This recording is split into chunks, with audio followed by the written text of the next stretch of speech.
아, 희망을 잃지 않게 하옵소서라는 제목으로 하나님 말씀 전하겠습니다. 우리 앞뒤 좌우에 계신 분들과 함께 인사 나눠볼까요? 잘 오셨습니다. 얼굴이 좋아 보여요. 살이 하나도 안 쪄 보이시네요. 야, 그 명절 그 무지막지한 음식 앞에서 여러분들이 참 잘 절제하신 것 같습니다. 저는 실패한 것 같아요. 어떤 사람이 라디오 방송국으로 사연을 보내왔답니다. 이 희망에 관한 사연을 받고 있었는데 자신이 본 최근에 경험했던 희망에 관한 이야기들을 이렇게 적어서 보냈는데 이 사람은 지하철에서 있었던 일을 보낸 거예요. 지하철을 탔는데 지하철에 앉아서 가고 있었는데 신도림역쯤 가고 있었는데 한 아저씨가 커다란 가방을 들고 타시더라는 겁니다. 이분이 헛기침을 몇 번 하더니 손잡이를 양손에 쥐고는 가방을 내려놓고는 제 이야기를 하기 시작합니다. 자, 여러분, 제가 이렇게 여러분에게 나선 이유는 좋은 물건 하나 소개해드리고자 이렇게 나섰습니다. 물건 보여드리겠습니다. 자, 플라스틱 머리에 솔이 달려 있습니다. 이게 뭘까요? 칫솔입니다. 이거 뭐 하려고 가져나왔을까요? 팔려고 나왔습니다. 한 개에 200원씩 5개 묶음입니다. 얼마일까요? 1,000원입니다. 뒷면 돌려보겠습니다. 뒷면에 영어 써 있습니다. 메이드 인 코리아. 이게 무슨 뜻일까요? 수출했다는 것입니다. 수출이 잘 됐을까요? 망했습니다. 자, 그럼 여러분에게 한 개씩 돌려드리겠습니다. 그런데 칫솔을 다 돌리고 나서 아저씨가 다시 말을 했어요. 자, 여러분, 여기서 제가 몇 개나 팔 수 있을까요? 여러분도 궁금하시죠? 저도 궁금합니다. 잠시 후에 알려드리겠습니다. 결국 칫솔은 4개가 팔렸고요. 아저씨는 말을 이어갔어요. 자, 여러분, 칫솔 4개 팔았습니다. 얼마 벌었을까요? 4,000원 벌었습니다. 제가 실망했을까요? 안 했을까요? 예, 실망했습니다. 그렇다고 제가 여기서 포기하겠습니까? 아닙니다. 다음 칸 갑니다. 그러고는 가방 들고 다음 칸을 갔다는 거죠. 그 자리에 그 칸에 타고 있었던 모든 사람들이 그 칫솔 파시는 분을 모습을 보고는 다 웃으면서 그러면서 마음에 한 가지 담겨졌던 말이 있었다는 거예요. 그 말은 야, 우리도 희망을 잃지 말아야겠다. 왜냐하면 우리에게도 다음 칸이 있으니까. 이번 칸이 힘들더라면 다음 칸으로 가면 또 다른 소망과 희망이 있게 되니까. 여러분, 희망이라는 게 무엇일까? 어떤 게 희망인 거죠? 희망이라는 단어의 뜻은요, 이렇대요. 소망을 가지고 기대하여 바라는 것, 이것이 희망이라고 합니다. 소망을 가지고 기대하며 바라는 것이 희망이라는 거죠. 이 세상에는요, 참 많은 사람들이 이 희망 가지고 살면서 어려운 일들을 이겨냅니다. 어려운 중에서도 이 희망만 잃지 않고 있다면 잘 견딜 수가 있는 거죠. 실제로 대다수 정말 어려운 역경과 어려움 속에 있는 사람들이 견뎌내고 있었던 것 단 한 가지를 꼽으라고 한다면요, 희망이었어요. 희망. 주머니에 있는 돈이 아니라 얼마 되지 않는 인간관계가 아니라 사실은 희망이 그런 어려운 일들을 이겨내게 하는 원동력이 되었던 거죠. 그런데 이 희망에는요, 이 특징이 있어요. 이 희망에는 어떤 특징이냐면 눈에 보이거나 손에 잡히지 않는다는 거예요. 이 희망에 대해 어떤 사람이 이렇게 글을 썼습니다. 희망이란 본래 있다고도 할 수 없고 없다고도 할 수 없다. 그것은 마치 땅 위의 길과 같은 것이다. 본래 땅 위에는 길이 없었다. 한 사람이 먼저 가고 걸어가는 사람이 많아지면 그것이 곧 길이 되는 것이다. 희망의 특징이 그렇다는 거예요. 희망의 특징이 바로 이렇다는 거죠. 눈에 보이거나 손으로 잡을 수 있는 것은 사실 희망이 아니라는 거예요.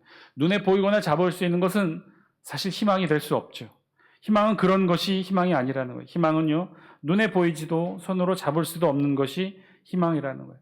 눈에 보이지도 않고 손으로 잡을 수는 없으나 그러나 분명히 존재하여서 눈으로 본 것 이상으로 혹은 손으로 잡은 것 이상으로 우리를 온전하게 하고 회복시켜주는 것, 그게 바로 희망이라는 거죠. 오늘 우리 성경의 본문의 말씀에서도요, 이 사실 희망을 주제로 한 말씀이 기록되어 있습니다. 우리 성경에서 말씀하시는 그 희망은 어떤 것일까요? 어떻게 우리 성경은 그 희망에 대해 말씀하고 있을까요? 오늘 우리 본문 예레미야의 말씀은요, 사실 우리가 쭉 지금 읽고 있는데 예레미야에 있는 말씀들을 쭉 읽어가고 있는데요. 예레미야에 있는 말씀은 52장으로 기록되어 있어요. 그런데 52장이 끝이 아니라 실제 우리 성경 예레미야의 이 성경 예언의 말씀은 51장을 끝으로 기록합니다. 왜냐하면 51장 마지막 말씀, 우리가 52장 마지막 말씀을 읽었는데요. 51장 마지막 절 64절에 보면 이렇게 기록하고 있어요. 우리 영상을 통해 예레미야 51장 마지막 절 64절 말씀 같이 함께 읽습니다. 시작. 말하기를 바벨론이 나의 재난 때문에 이같이 몰락하여 다시 일어서지 못하리니 그들이 피폐하리라 하라 하니라. 예레미야의 말이 이에 끝나니라. 이것처럼 51장을 끝으로 예레미야의 그 긴 하나님의 심판의 예언의 말씀은 끝이 납니다. 말하기를 바벨론이 나의 재난 때문에 이같이 몰락하여 다시 일어서지 못하리니 그들이 피폐하리라 하라 아니라. 예레미야의 말이 이에 끝나니라. 이렇게 예레미야에 있는 말씀은 51장을 끝으로 끝이 나요. 그런데 오늘 우리 성경에 보면 52장, 한 장이 더 덧붙여져 있는 거죠. 그래서 예레미야 52장은 보충장이라고도 합니다. 보충 자료인 거죠. 유다와 예루살렘의 멸망에 대한 추가 자료, 그리고 예레미야 51장에 걸친 이 예레미야 말씀이 어떻게 이루어지고 성취되었는지 그 결과치를 우리 성경 52장 한 장에 있는 말씀이 추가하여 기록을 하고 있습니다. 그러니까 따라서 52장은요, 반대로 얘기하면 분명한 의도를 가진 본문의 내용의 말씀이 기록되어 있다는 거죠. 그렇다면 52장에 담겨있는 그 의도는 무엇이었을까? 전체적인 내용으로는 예레미야의 그 긴 심판의 내용들이 어떻게 이루어져 있는지 그 결과적 역사적 사실들을 쭉 나열하고 있어요. 그럼에도 불구하고 이 52장이 첨부된 것은 특별한 목적을 가진 하나님의 메시지, 말씀을 담고 있다는 거죠. 그 말씀이 어떤 것일까? 그래서 우리 52장은요, 어떤 말씀으로 시작하냐면 시드기야 왕 이야기로부터 시작합니다. 우리 3절 말씀 영상을 통해 같이 함께 읽습니다. 시작. 활을 당기는 자를 향하여 갑옷을 입고 일어선 자를 향하여 쏘는 자는 그의 활을 당길 것이라.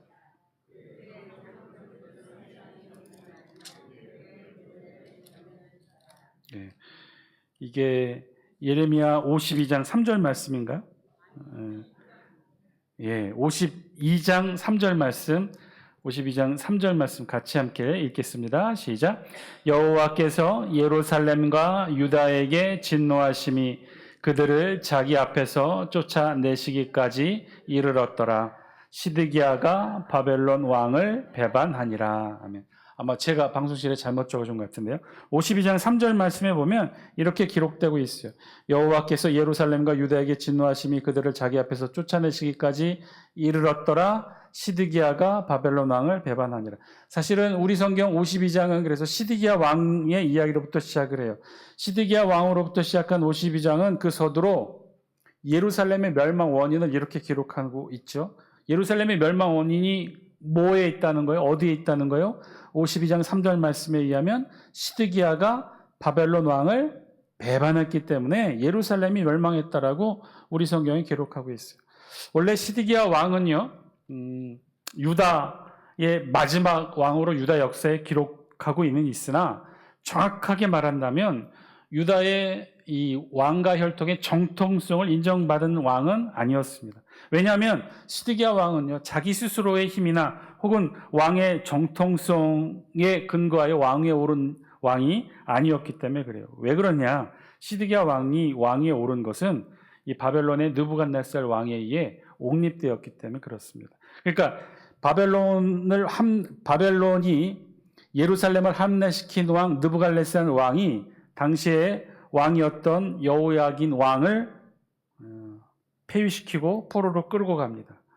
3개월 만에 이 여호야긴 왕 젊은 왕을 폐위시키고 그리고 포로로 바벨론으로 끌고 가죠. 그리고 그의 삼천벌인 시드기야 왕을 바벨론이 대신해서 왕을 세웠던 거예요. 자, 그런데 그런 시드기야 왕이 어떻게 했다는 거예요? 바벨론을 대신하고 애굽에 붙어서 애굽의 힘을 빌어 바벨론을 견제해냈다는 것이죠. 이것이 바벨론의 침략의 직접적인 계기가 되어 3차로 대규모 군대를 이끌고 바벨론의 침략을 받아서 예루살렘이 완전히 멸망하게 되었다는 것이죠. 자, 그러나 진정한 원인은 무엇일까요? 무엇 때문에 유다가 멸망하고 예루살렘 도성이 멸망하고 예루살렘 성전이 회파하게 되었을까?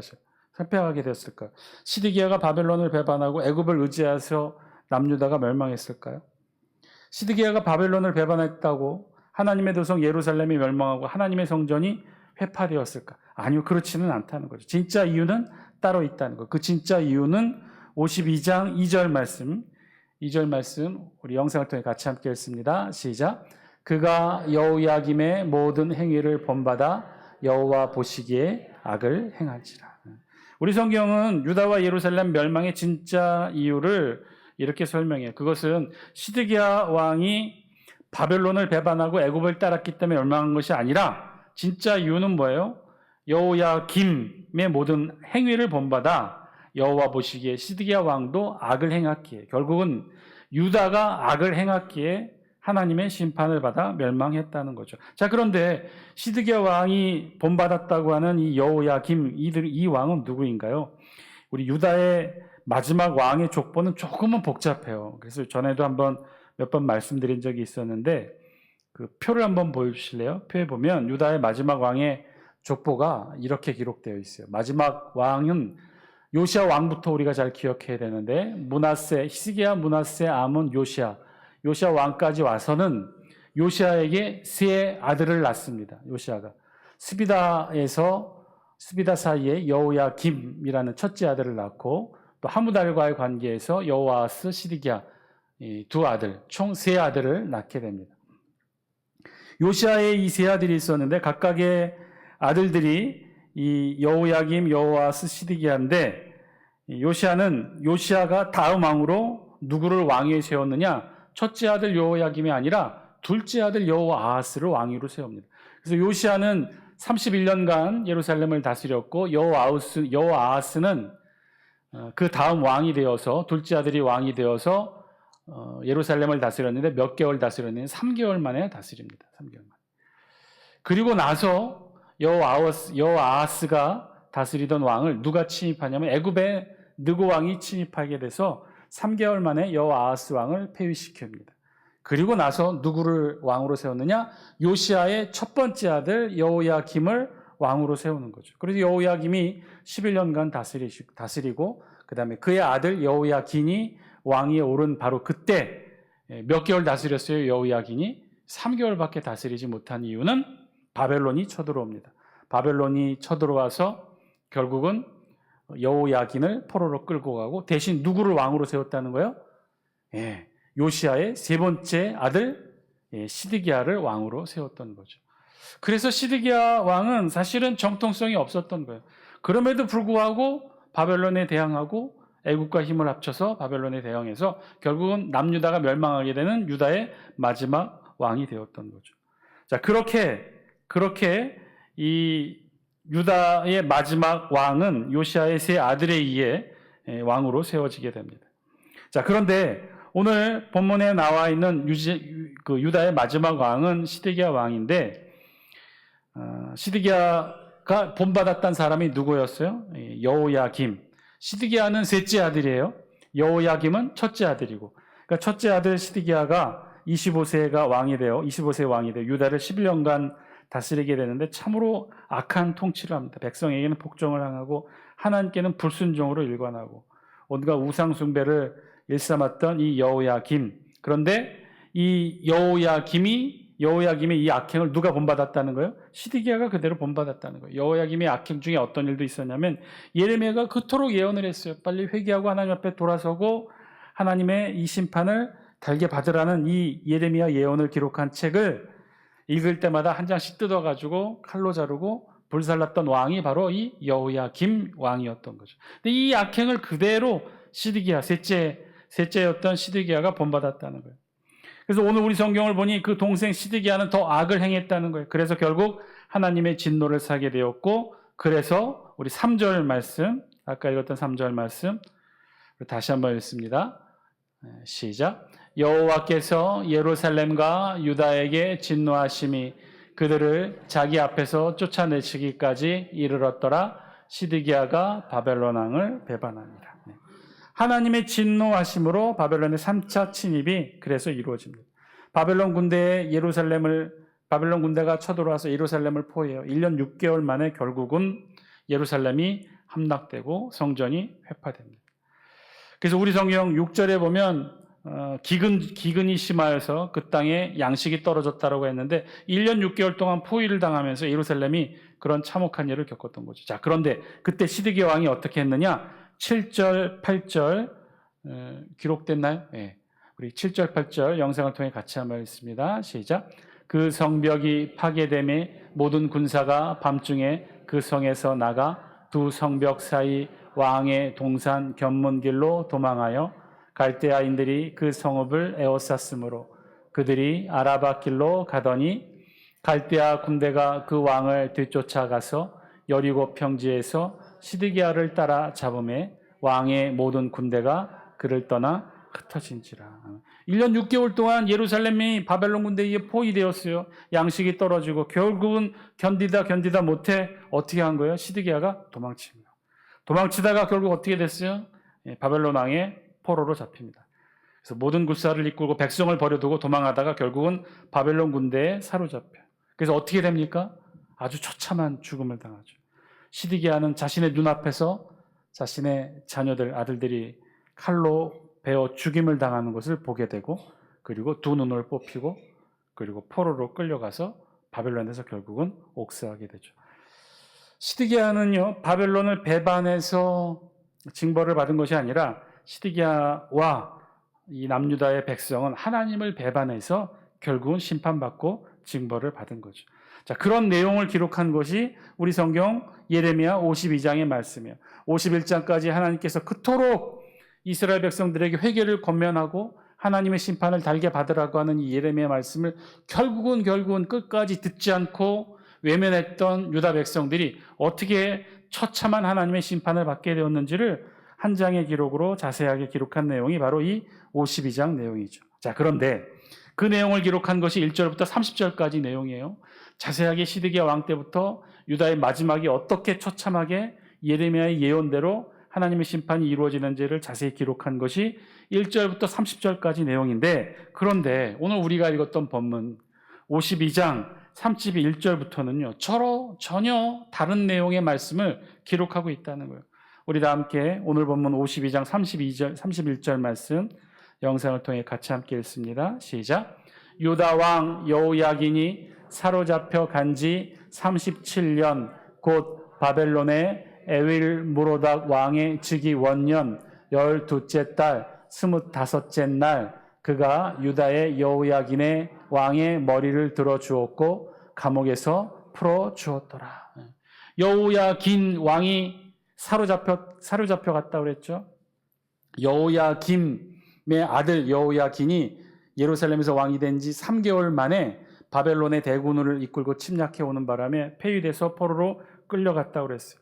그렇게 끌려갔는데 몇 년 만에 37년 만에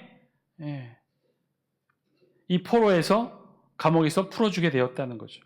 예레미야는 이렇게 유다의 철저한 종말로 끝나지 않고 여호야긴의 왕이 다시 포로에서 석방되었다는 이야기로 끝이 나는 거였어요. 이 여호야긴 왕은 누구였습니까? 여호야김의 아들이었어요. 여호야긴은 시드기야보다도 먼저 왕이 된 사람이었어요.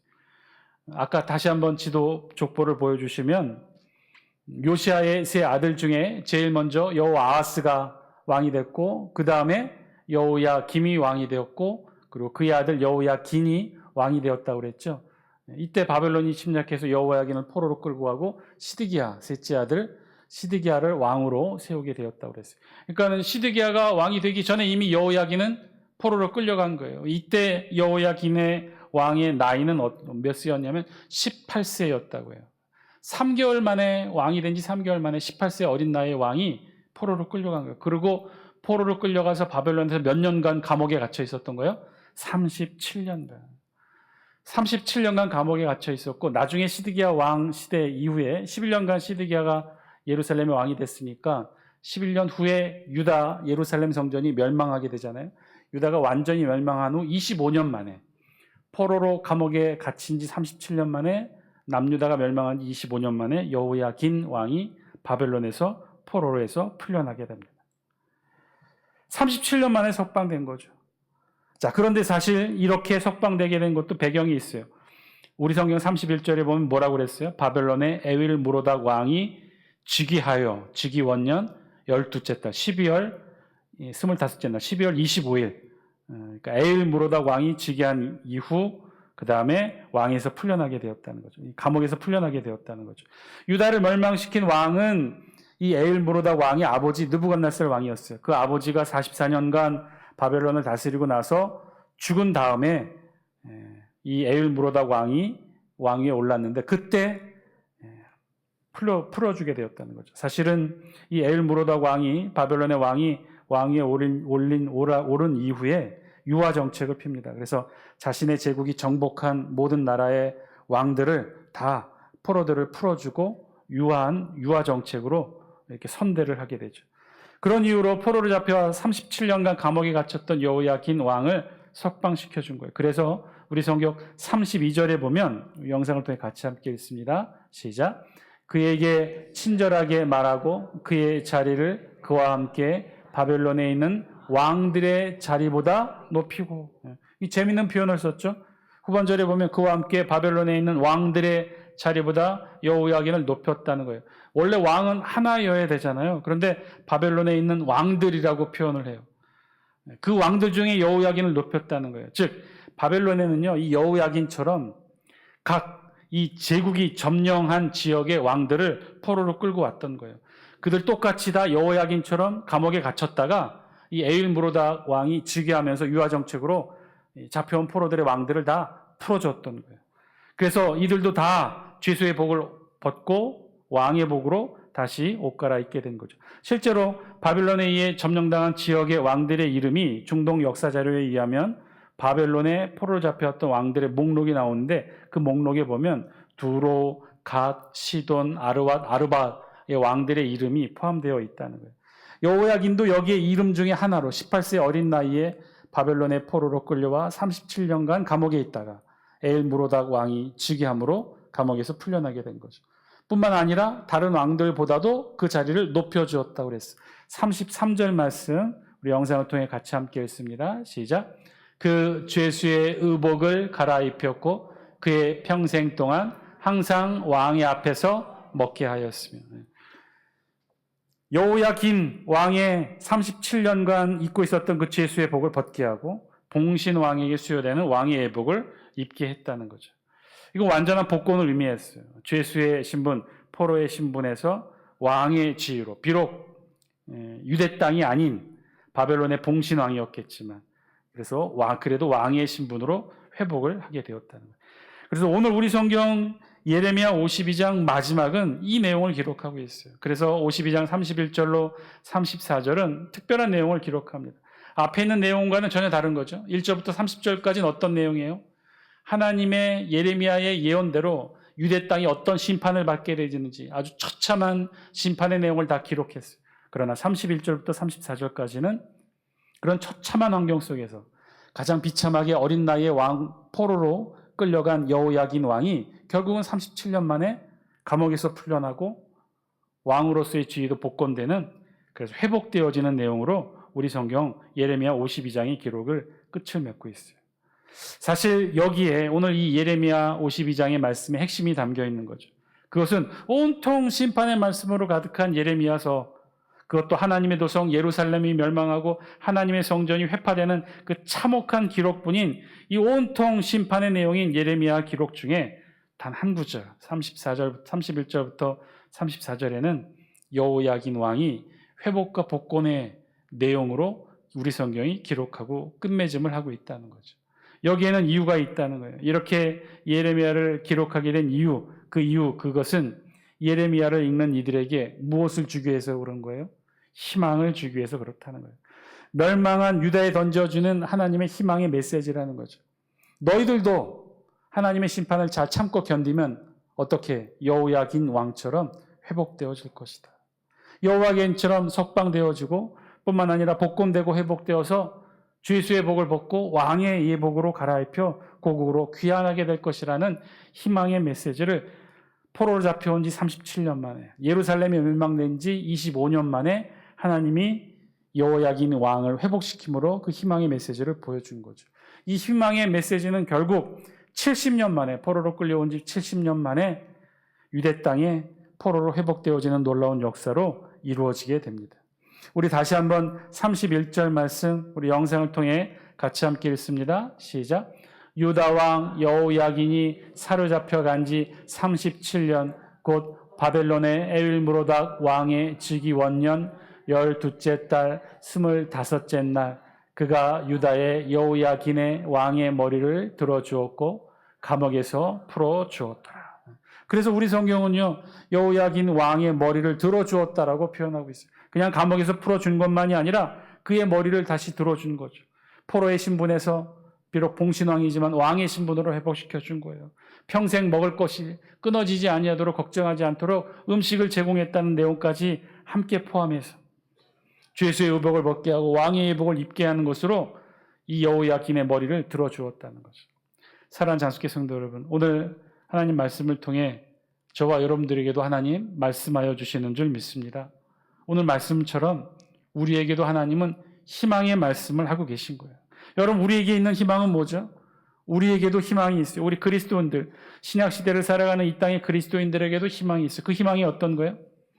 다시 오시겠다 약속하신 주님의 재림의 약속이 우리에게는 희망이에요. 이 땅을 사는 모든 그리스도인들에게 가장 크고 분명한 희망은 주님의 재림의 약속이에요. 우리 다 함께 요한계시록 22장 20절 말씀, 우리 영상을 통해 같이 함께 읽겠습니다. 시작. 이것들을 증언하신 이가 이르시되 내가 진실로 속히 오리라 하시거늘 아멘. 주 예수여 오시옵소서. 우리 그리스도인들, 신약시대를 살아가는 저와 여러분 모두에게도 희망이 있는데 그 희망의 약속의 메시지는 어떤 메시지냐? 우리 예수님의 재림에 대한 약속이라는 거예요. 그래서 저와 여러분 모두는요, 신약시대를 살아가는 우리 이 땅의 그리스도인들은 예수 그리스도의 초림과 재림 사이를 살아가는 신앙인들이에요. 주님의 재림의 약속이 우리 그리스도인들에게도 희망이 있다는 거예요. 주님의 이 약속은 꼭 이루어질 것이기 때문에. 주님의 재림의 약속은 반드시 이루어질 것이기 때문에. 왜 그렇죠? 주님은 이미 초림의 약속을 지키셨단 말이에요. 수천 년 초림의 약속을 통해 이 땅에 우리 주님이 오셨어요. 그리고 이제 재림의 약속을 남겨놓고 하늘로 올라가셨어요. 그래서 초림처럼 우리 예수님도 재림의 시기에 반드시 이 땅 가운데 우리에게 오실 거예요. 신약시대를 살아가는 우리 모든 그리스도인들에게 분명하게 붙들고 있는 희망의 메시지는 바로 이 재림의 약속이에요. 우리 주님이 반드시 재림하여 우리에게 다시 오실 것입니다. 이 재림의 약속과 마찬가지로 우리 모두의 각자에게도 희망이 있어요. 주님이 이 땅에 다시 오시겠다는 약속의 희망처럼 우리 각자에게도 우리 주님은 희망을 주십니다. 우리의 간절한 기도가 반드시 응답될 것이라는 희망, 우리의 자녀가 소망한 대로 그의 앞길이 열려질 것이라는 희망, 우리의 질병이 치유되고 우리 관계가 회복되고 우리의 마음의 상처가 회복될 것이라는 분명한 희망의 말씀, 주님이 다시 올 것이 분명하고 확실한 것처럼 우리 각 개인에게도 주어지는 이 희망의 약속 반드시 이루어질 것입니다. 주님께서 다시 오신 우리 주님이 다시 오실 약속을 우리에게 분명히 약속으로 증거해 주신 것처럼 우리에게 주신 이 희망의 약속들도 반드시 이루어질 거예요. 그렇게 오신 우리 주님이 분명히 우리 머리를 들어주실 것이고 우리의 옷을 벗겨서 왕의 예복으로 갈아입혀 주실 것이고요. 우리 각자를, 여러분 모두를 높여주실 거예요. 성경은요, 하나님의 말씀은 이 사실을 우리에게 증거하고 알려주고 있는 거죠. 예레미야 말씀이 52장에 걸쳐서 온통 하나님의 심판의 메시지로 가득 차 있다고는 하나 결국 그 가운데 희망의 메시지, 희망의 말씀은 우리에게 오늘 본문의 말씀으로 주고 계시다는 거예요. 사랑하는 장수교 성도 여러분, 어떤 경우에도 이 회복의 희망을 잃지 않는 여러분 되시기를 주의 이름으로 간절히 축원드립니다. 하나님은 우리를 반드시 회복시켜 주실 것입니다. 반드시 우리를 일으켜 주시고 저와 여러분들의 머리를 들게 하실 거예요. 왕의 예복으로 우리를 옷 입혀 주실 거예요. 그렇게 하나님께서 우리를 반드시 붙들어 주시고 회복시켜 주시리라고 하는 이 희망의 메시지, 저와 여러분 잃지 않고 오늘도 기도의 자리 나아가는 여러분 되시기를 주의 이름으로 간절히 축원드립니다. 도산 안창호 선생이 구세학당 입학할 때 입학시험을 선교사 앞에서 입학시험을 보게 되었대요. 구세학당은 오늘날의 연세대학교입니다. 선교사가 이 구술시험 면접을 치렀는데 이렇게 물었답니다. 도산 안창호 선생에게 어디서 왔는가? 평양에서 왔습니다.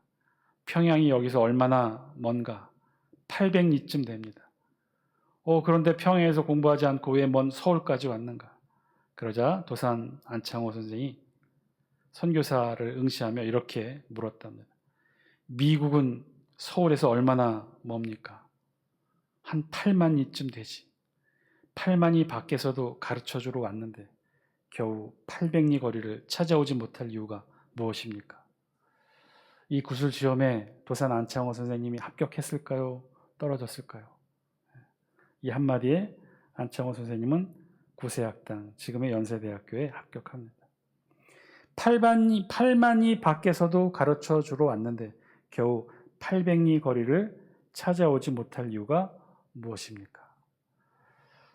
이 땅의 초림으로 예수님이 이미 오셨고 재림의 약속으로 다시 오시겠다고 하는 분명한 희망의 약속을 우리에게 주셨는데 지금 우리가 왜 희망을 갖지 못하겠습니까? 희망을 갖지 못할 이유가 우리에게도 없는 거죠. 우리 주님 반드시 다시 오신다고 약속하셨습니다. 이 약속의 분명한 말씀처럼 우리가 그동안 붙들고 기도해왔던 이 기도의 제목들 하나님께서 다 응답해 주실 줄 믿습니다.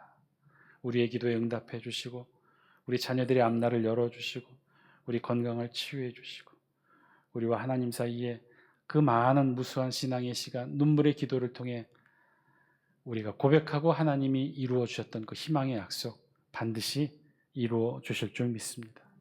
그 이루어 주실 그 하나님의 분명한 약속, 희망으로 우리 마음속에 새기시고 이 저녁도 함께 기도의 자리로 나아가는 저와 여러분 다 되시기를 주의 이름으로 간절히 축원드립니다.